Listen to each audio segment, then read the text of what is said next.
open division. What do you think about that format? You know, I like it. The hard part is the spacing between tournaments. So you got the sectional tournament and the state tournament, right? And the reality is you're trying to fill space. Ideally, I would love if it was a 12 or 16 team bracketed deal. I think it'd be great. Not a fan of the pool play? I don't not like the pool play. I think it's got its positives and negatives as well. I just think that losing and still having a chance to make a final is such a unique. We were in that space last year. You know, we lost to Bosco. That's right. And then we got to play West Ranch at home, and we win that. And Bosco loses, we got a chance to go. We don't. You know, and I just find that unique. But I also think it's probably a really hard thing. Like when you go 0-2, like, are you really trying to win your third game? Right. Or are you trying to go down Division I and the incentive gets lost? The challenging question. Shea Cotton. I mean, some people say Shea Cotton was like LeBron. That kind of buzz, that kind of limelight per se, and the talent. Not please let talk about Shea Cotton. They called him the man child. The man child. Shea came to us during his freshman year. He left Bosco and came to us. His first time he got the ball in the game, got the ball in the left wing, went the length of court, and just threw it through. One time I saw him, we ran a short corner for him on a zone offense, and we're playing Poly. And we threw him the ball, and he did a two-handed dunk, and he was arms and shoulders even with the rim. When you talk about Shea Cotton and how much he might have been ahead of his time in regard to the buzz, so you're talking mid-90s, the name that comes to mind, at least recently, is a kid like Bronny James. I know there's a different LeBron James son, I get it, but it's a fair comparison because to a certain element, Shea Cotton was that kind of, not only a good player, but man, he was attracting sold out crowds. When you think about a 16, 17-year-old kid going through that, you got an inside look on how challenging it was for him to deal with it. What was your role, him going through that? Well, I just try to make him as relaxed as possible, you know, but he got banged up a few times that year, and league, I think he only played 2 league games that year because he was a little banged up. But Clay McKnight got MVP of the league that year because he wasn't playing. If he was playing, Clay wouldn't have got it.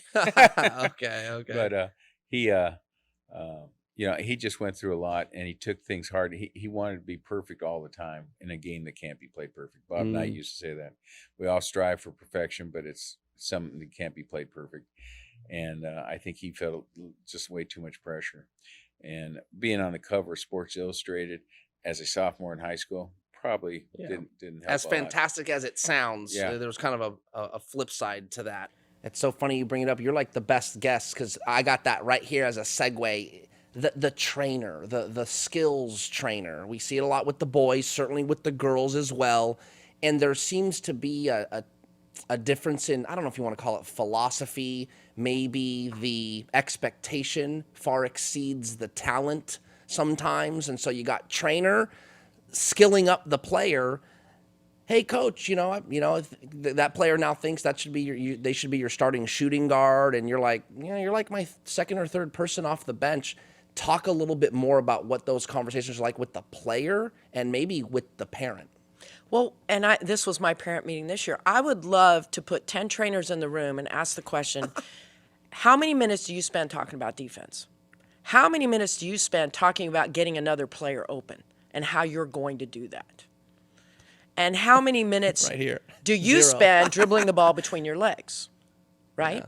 Behind your back. Sure. One-handed passes. I call them one-handed nasties because most of the time it's just nasty. Got it.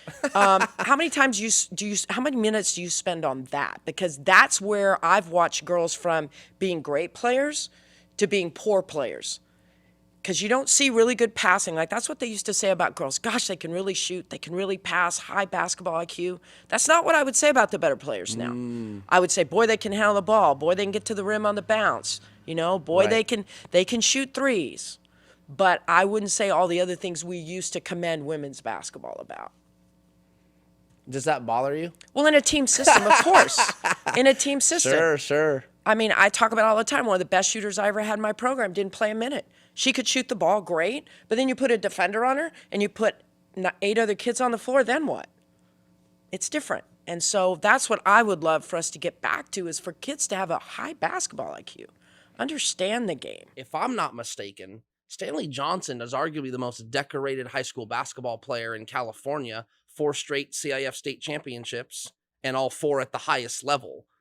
Correct me if I'm wrong. I mean, pretty impressive resume. His freshman year, he had 15 rebounds in the state finals. He played center.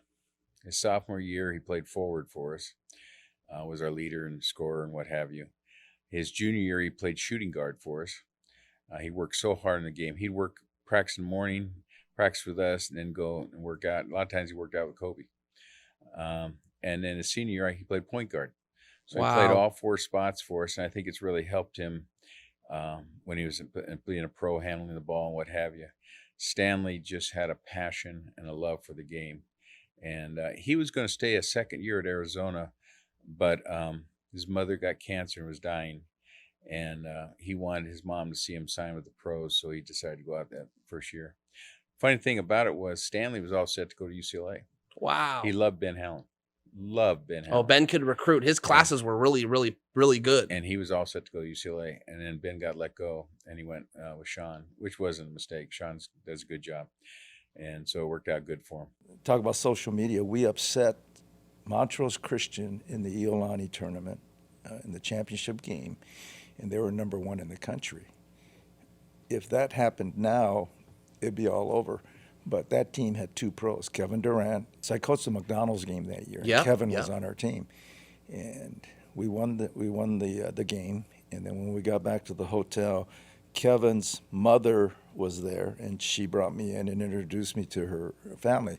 And she said, "This is the coach that beat our team in Hawaii, or they would have been number 1." So they ended up being number 2. Oak Hill was 1 that year. Who else was on that McDonald's All-American team that you coached, Harvey? That team had we were the underdogs too. Now, the other team had on our team we had the Lopez brothers. Okay.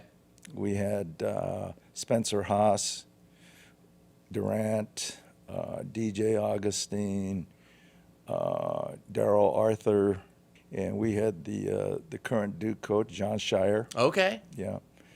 The other team was led by the center, the 7-footer from Indiana, Greg Oden. So that was a fun experience. Wow, that's fantastic. And that game was in San Diego, you San said? Diego, yeah.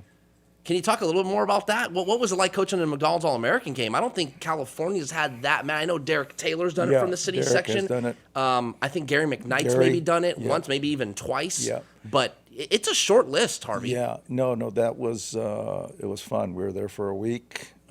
You spend the week with both teams, and the charity thing with the Ronald McDonald Sure, House. sure. We go and visit the home kids. over there, and the kids and stuff like that. So Coach Wooden, was there, and we were down, and we finally got a 5-point lead.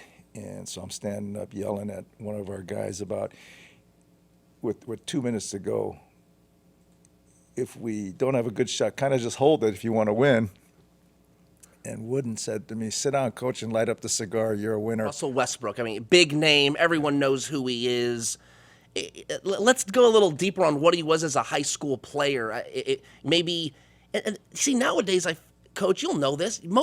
Most programs know the incoming freshmen that are coming in. You'll know you got a couple, maybe this guy's a varsity guy, but these 2 guys are JV guys, and in time they'll be guys. Was Russell Westbrook one of those kids, or did he kind of show up out of nowhere? So Russell got there when I got there. So I didn't, he was a 9th grader my first year. Okay, you guys came in together. But he played on the Frost-Off team.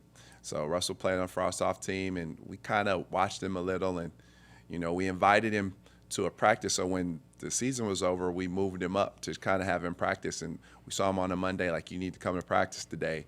And he was like, "Oh, man, I didn't bring my stuff." So he didn't bring his stuff to practice, but he practiced in these low-top Air Force Ones. And he was about 5'8" at the time, and he wore like a size 14 shoe. So these big white shoes were all over the place. And we had like 2 or 3 guys. We had like 5 guys over about 6'5", 6'6". And he'd go in the drills, and Russell was a little bitty guy kind of flopping around. And he was challenging all the bigger guys. And, you know, they were kind of pushing him around, but it didn't matter. He'd keep coming and just keep looking like, this little guy, he was impressive that way. He was constantly ready to compete and be intense, and he wouldn't back down. And from that day, it was like, we need to invest time and effort into this kid, because he has the heart and the intensity that it's going to take to be successful. Last 10, 15 years, high school sports there's more of a business side to it. Or maybe it's always been that way, but maybe it's more apparent nowadays. Apparent, I guess. Was that a play on words?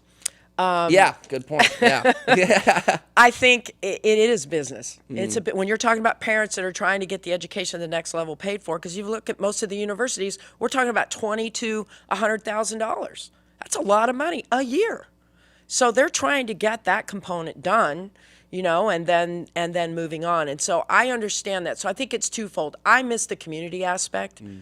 You know, and the kids wanting to play for school and being proud to put on the jersey and the name on the front as opposed to the name on the back. I think that's where we've gone.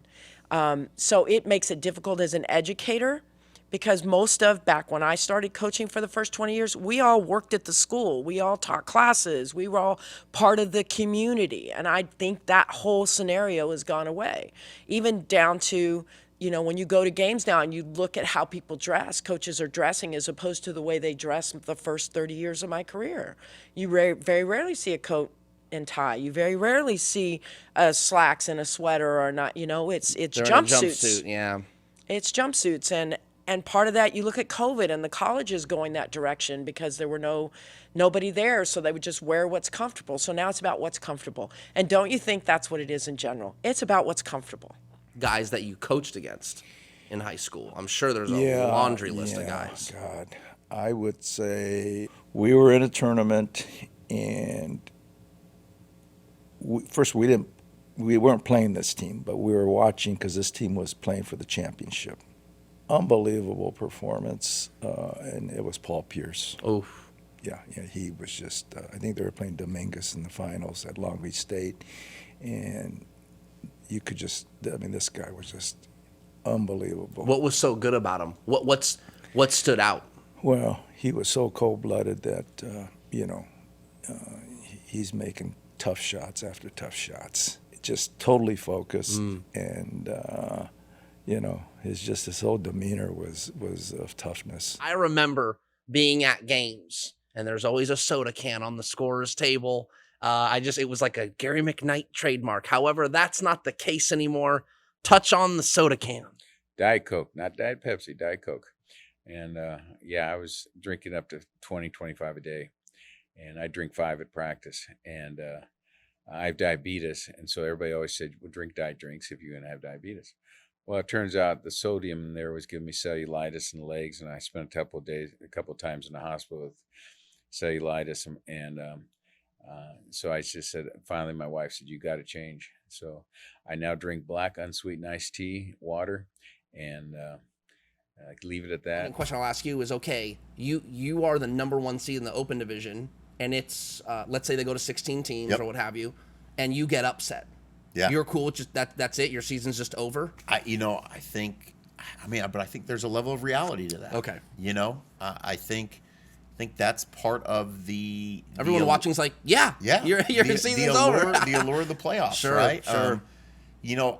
I wouldn't, like, I do wonder if you went to like a series, like how would that play out? Like, to extend it, like, could you go, hey, you have a 3-team pool or whatever, 4-team pool, and you're going to go home and away, home and away, home and away. That to me might be intriguing.